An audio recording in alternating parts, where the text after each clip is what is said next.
She had everything: a powerful career, a respected name, and a family that looked picture perfect on the outside. Judge Katherine Dawson wasn't just a figure in the courtroom, she was a symbol of justice in her Texas town. But what no one knew was that her own life was unraveling beneath the surface. Behind the polished facade, secrets festered, the kind that don't just destroy reputations, but lives. On a quiet morning, the Dawson family home sat eerily still. A grand estate, gated and pristine. No movement, no sound. The neighbors, accustomed to the hum of life within those walls, sensed something was off. Then a call to 911 shattered the silence. A woman's voice, breathless, panicked. "There's blood, so much blood. Oh my God." What authorities found inside that house would send shockwaves across the state. The respected judge, her husband, and their two children, lifeless. The crime scene was methodical, calculated, not the work of an intruder, no forced entry, nothing stolen. But as investigators combed through the evidence, one question loomed.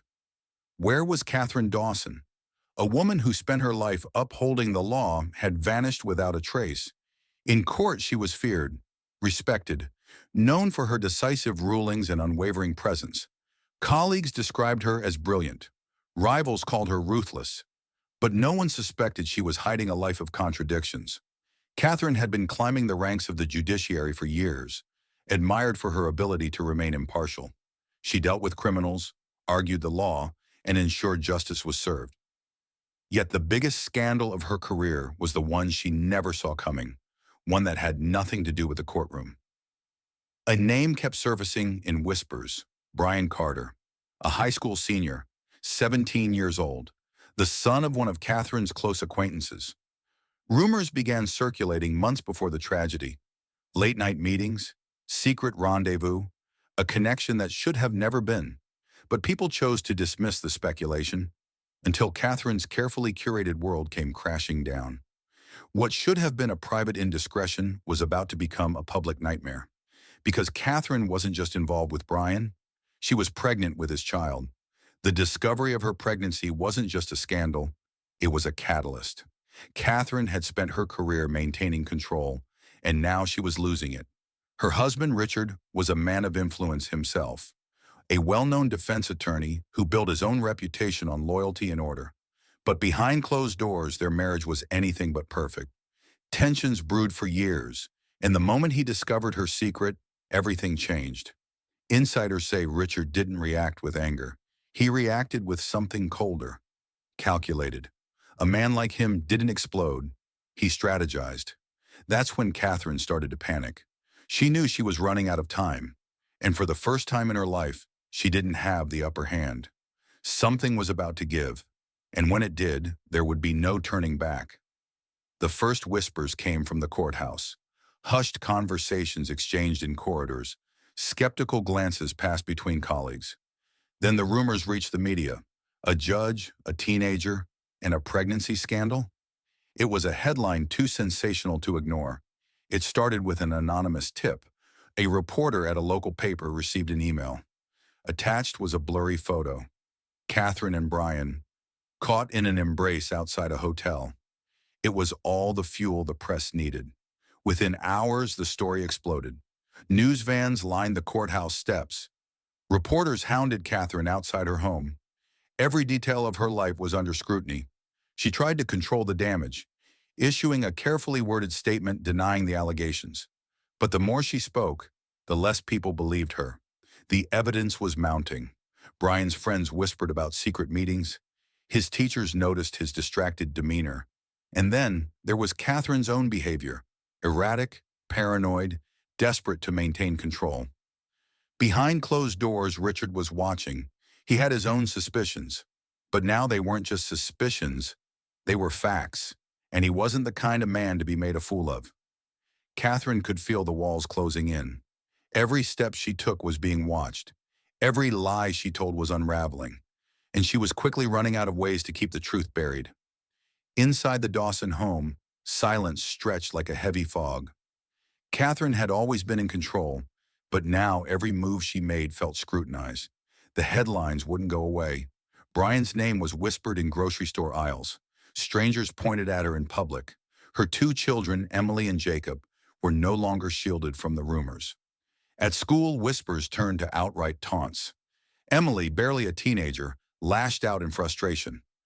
Jacob, younger and more naive, simply asked when things would go back to normal. But normal was gone. Richard wasn't just distant, he was calculating. Catherine noticed the way he studied her, the way his phone calls stretched longer into the night. She tried to confront him, but his responses were clipped, his eyes cold. Then the letters started arriving. No return address, no signature, just a single sentence on a blank page. I know what you did. At first, she thought it was a journalist or a disgruntled former client. But as more arrived, slipped under her office door, left in her mailbox, Catherine realized these weren't threats from a stranger. They were from someone who knew her. She wasn't just being watched. She was being hunted. Catherine barely slept. Each night she lay awake in the dark, staring at the ceiling, listening to the faint creaks of the house settling. Or was it someone moving? Her phone buzzed at odd hours. Unknown numbers. No messages. Just silence. One night she heard a noise outside. A shadow moved past her bedroom window. When she looked, there was nothing, but the unease settled deep inside her. Someone was out there. Then one evening, a final letter arrived. You can't hide forever. She gripped the paper tightly, her mind racing. The threats had started as whispers, but now they were getting closer, more direct. Richard had been acting differently, colder, more calculating. He barely spoke to her anymore, his movements precise and distant. And then, earlier that day, he had looked her dead in the eye and said something that made her blood run cold. I know what you did. She had tried to keep her composure, but he wasn't finished. His voice was calm, measured. And I know how to fix it. That was the moment Catherine realized she had run out of time. She wasn't sure what Richard meant by fixing it, but she knew him well enough to understand. He was planning something, and whatever it wouldn't end well for her. The air in the house felt suffocating, thick with tension. The children had retreated into silence, sensing the unease between their parents. Emily, always perceptive, had started avoiding Catherine's gaze. Jacob clung to his father more than ever. Catherine's grip tightened on the letter. There were only two possibilities. Either Richard was behind the threats, or someone else was closing in. She couldn't afford to wait to find out. She had to act first. She reached for the gun she had hidden away long ago, her fingers trembling around the cold steel. She had sworn she'd never need it, but she had also sworn she would never let anyone take her down. Outside, the wind howled through the trees. A storm was coming, but the real danger wasn't in the weather. It was already inside the house. The Dawson residence stood dark against the Texas skyline. Rain lashed against the windows, the wind howling through the trees. Inside, Catherine sat alone in the dimly lit study, gripping the latest letter between trembling fingers. You can't hide forever. She read the words again and again, her breath shallow. She wasn't just losing control, she had already lost it. The phone rang, shattering the silence. She flinched, staring at the glowing screen. Unknown number. She hesitated before answering. Hello? Her voice barely above a whisper. Silence. Then steady breathing. Slow. Calculated. Catherine's heart pounded. Who is this? A click. The line went dead. She forced herself to breathe, her mind racing. Was it Richard? A journalist? Someone else? The house felt suffocating, walls closing in with every second. She reached for the drawer in her desk, pulling out a small handgun, one she never thought she'd need outside of a courtroom case file. Outside, the rain continued its relentless assault, but through the noise, something else cut through. Footsteps. Someone was outside. Catherine moved cautiously to the window, her pulse hammering. A shadow stood at the edge of the yard, barely visible in the darkness. Not moving, just watching. Lightning illuminated the figure, a tall frame, broad shoulders. But before she could make out a face, the light vanished, plunging everything back into darkness. Then the front door handle rattled. She stumbled backward, gripping the gun tighter. Who's there? She demanded, voice shaking. Silence, another rattle. Harder this time. Catherine's breath came in short gasps. She raised the gun, aiming it at the door. Her finger hovered over the trigger. Then, a single knock. A chill crept up her spine. It wasn't urgent. It wasn't frantic. It was deliberate, slow, measured, a warning. Then just as suddenly as it began, the noise stopped. The shadow outside was gone. Catherine sank to the floor, gun still clutched in her hands. Whoever it was, they weren't done with her. This was only the beginning. The night stretched on, endless and suffocating. The house, once a place of order and power, now felt like a prison. Every shadow seemed alive, every silence, a warning. Catherine remained in the study, gun in hand, her ears straining for the faintest sound. She could still feel the presence outside, watching, waiting. Then a sound shattered the quiet. A crash, sharp, sudden. Her breath hitched. It came from downstairs, the kitchen. She forced herself to move, her steps silent against the hardwood floor. As she neared the staircase, the darkness seemed deeper, pressing in from all sides. A faint glow flickered from below, the reflection of moonlight on something smooth. She gripped the banister, peering down. A dark stain spread across the marble floor. Blood, and in the center of it, a body. Catherine's fingers tightened around the gun, her breath coming in shallow gasps.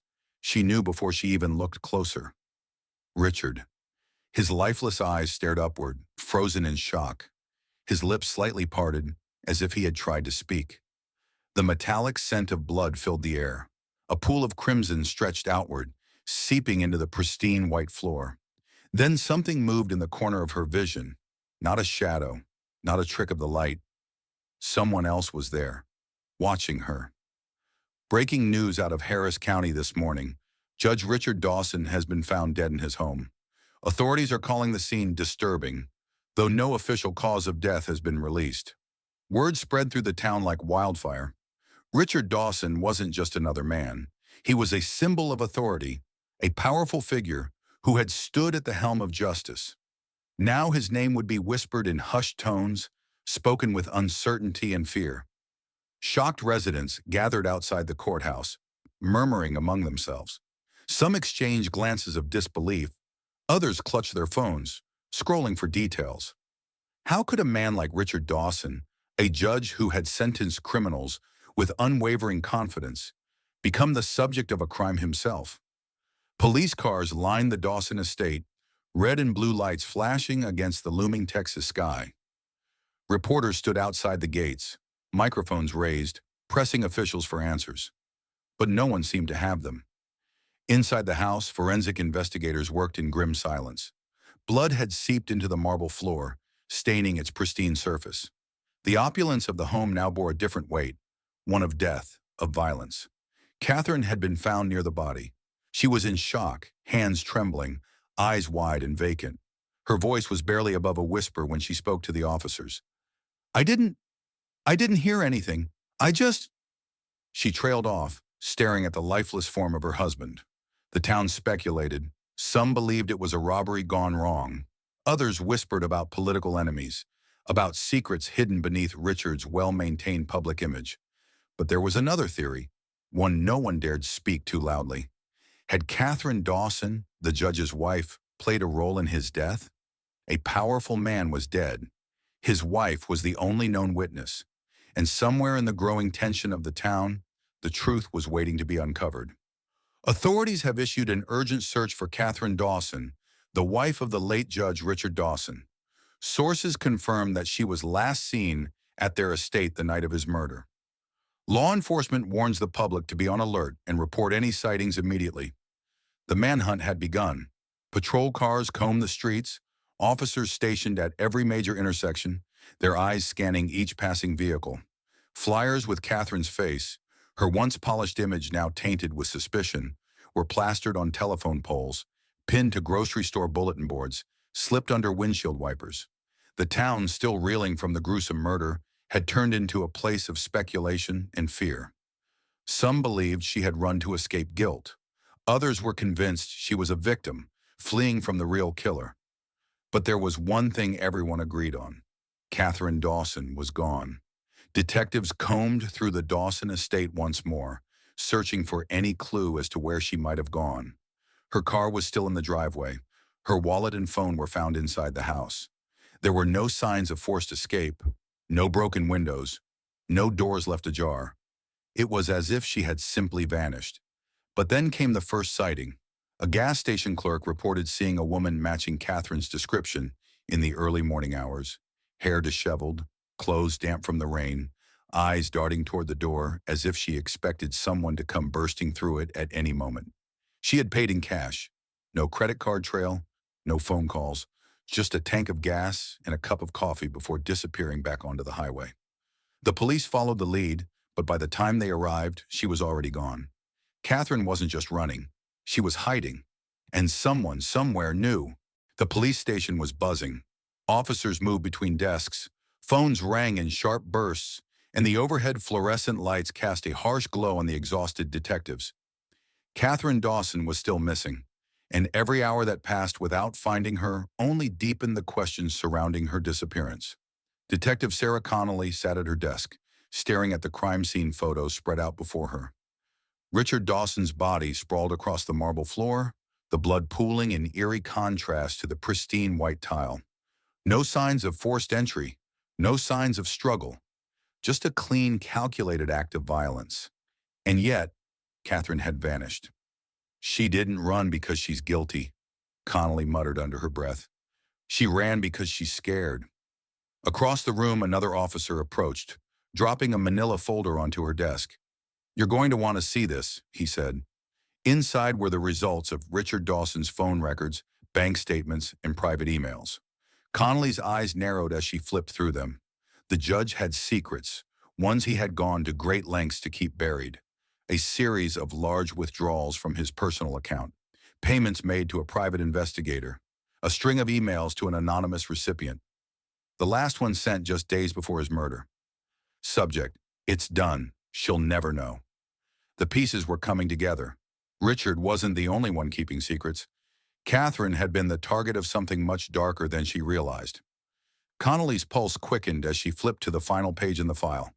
A name stood out, one that had been absent from every public record of the Dawson family's pristine life. A 17-year-old boy, the very same teenager Catherine had been rumored to be involved with. And then, one last transaction, a wire transfer, $50,000, paid to Richard Dawson's private investigator. Connolly exhaled sharply. Catherine wasn't just running from the police. She was running from the truth. The motel was nearly empty, tucked away off a back road where no one paid attention to passing strangers. The neon sign flickered, buzzing in the night air. Catherine sat in the dark, pressed against the wall, her hands trembling around a burner phone. She had made a mistake coming here. She could feel it. The news was everywhere. Reports of her disappearance, speculation about her involvement in Richard's murder. Some painted her as a grieving widow, others as a cold-blooded killer. But no one knew the truth. Not yet. She scrolled through messages, none from the person she needed to hear from. Her last text had gone unanswered for hours. "Where are you? I can't keep running." Her stomach twisted. She moved to the window, peering through the tattered blinds. A black SUV rolled slowly past the motel parking lot. Tinted windows, no plates. Watching, waiting. She backed away from the window, pulse hammering. Richard had been planning something before he died. She was sure of it now. He knew about the pregnancy. He knew about the affair. And he had been willing to do anything to keep it from unraveling his perfect life. That private investigator, the money transfers. It all pointed to one thing. Richard hadn't just been trying to cover up his own sins. He had been trying to erase her. She clutched the burner phone tighter. She needed answers. And there was only one person who could give them to her. She dialed the number. The line rang once, twice. Then a voice. Low. Cautious. "You shouldn't have called me." Catherine swallowed hard. "I don't have a choice. They're watching me." A pause, then the voice came again. Softer this time. "It's worse than you think." Her grip tightened around the phone. "Then tell me the truth." Another pause, then, "I can't. Not over the phone." "Meet me," the voice said. "Tomorrow night. I'll send you the location." The line went dead. Katherine stood in the darkness, her heart pounding. The truth was coming for her. She just didn't know if she'd survive it. Katherine pulled her hood lower, her hands buried deep in her coat pockets. Every instinct screamed at her to turn around, to disappear before it was too late. But she had to know. The address she was given had led her here, an abandoned parking garage on the outskirts of town. Dim overhead lights flickered, casting long shadows against the cold concrete. She wasn't alone. A figure stepped out of the darkness, tall, hesitant, his eyes darting toward the entrance as if expecting someone to burst in at any moment. The teenager, the father of her unborn child. Katherine exhaled, taking a cautious step forward. "You said it was worse than I thought," she said, voice barely above a whisper. "Tell me everything."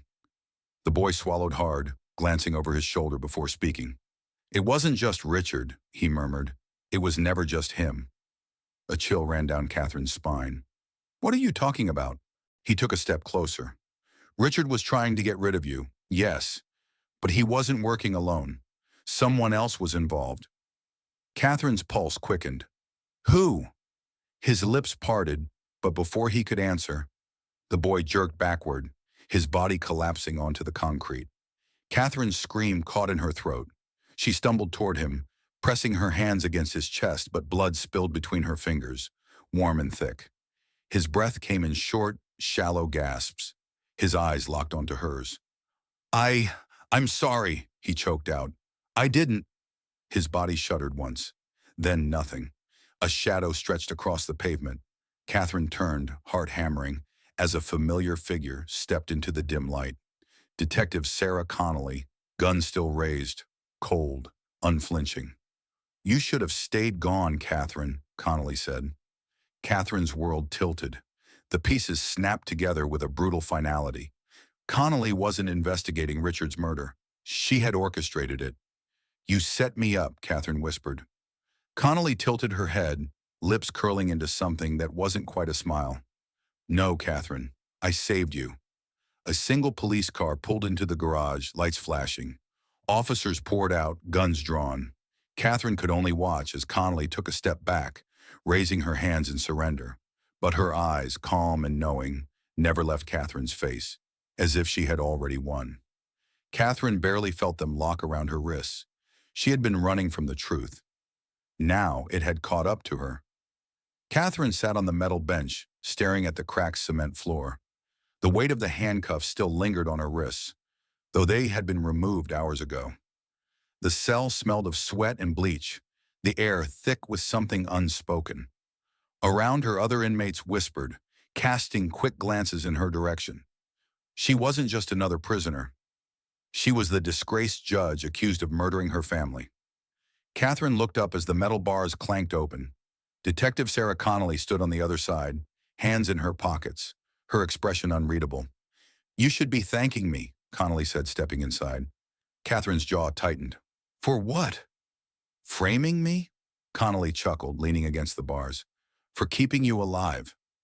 Katherine's stomach twisted. "You killed him," she said, voice low. "That boy, he was just a kid." Connolly's gaze darkened. He knew too much. Silence stretched between them. Katherine forced herself to breathe evenly. "Why?" "Richard wasn't just covering up an affair," Connolly said. "He was protecting something bigger. He knew things about powerful people, about the kind of corruption that doesn't make headlines. And when he started losing control of you, Katherine, he became a liability." Katherine's mind raced. "You were working with him?"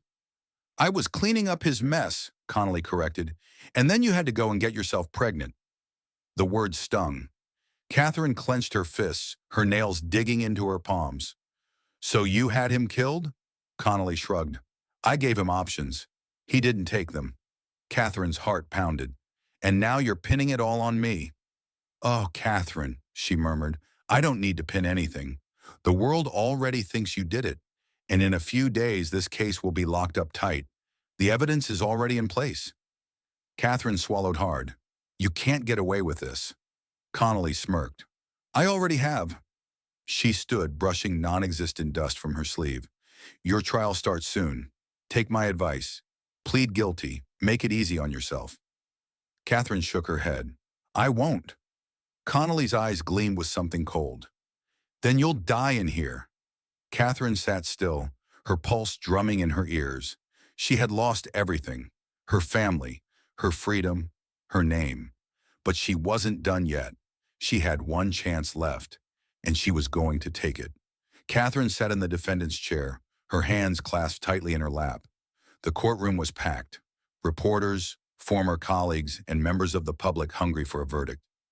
The prosecution had painted her as a woman consumed by greed, power, and deception, a judge who thought she was above the law. But Catherine knew the truth. All rise, the bailiff announced. The jury filed in, their faces unreadable. Every step they took carried the weight of Catherine's future.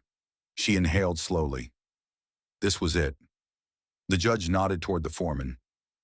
Has the jury reached a verdict? A beat of silence. Then, we find the defendant, Katherine Dawson. A pause. Guilty on all charges. Catherine's world tilted. She expected it. She knew Connolly had orchestrated this. But hearing the words out loud, hearing her fate decided in a single breath, felt like a death sentence. The judge's voice cut through the noise. Sentencing will take place in 30 days. Court is adjourned. Catherine barely noticed as the guards led her away.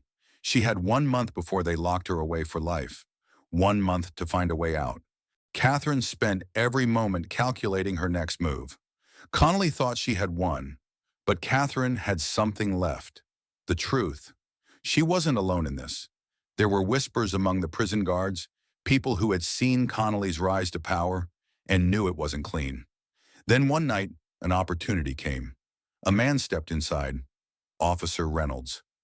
You have one chance, he muttered. Take it or leave it. A shiver ran through Catherine. Why are you helping me? He didn't answer. He just slid a folded piece of paper into her hand. She unfolded it. An address. A meeting place. A name she hadn't expected. Someone who could expose everything. Catherine exhaled. She had a choice. Stay. Face a corrupt system that had already decided her fate. Or run.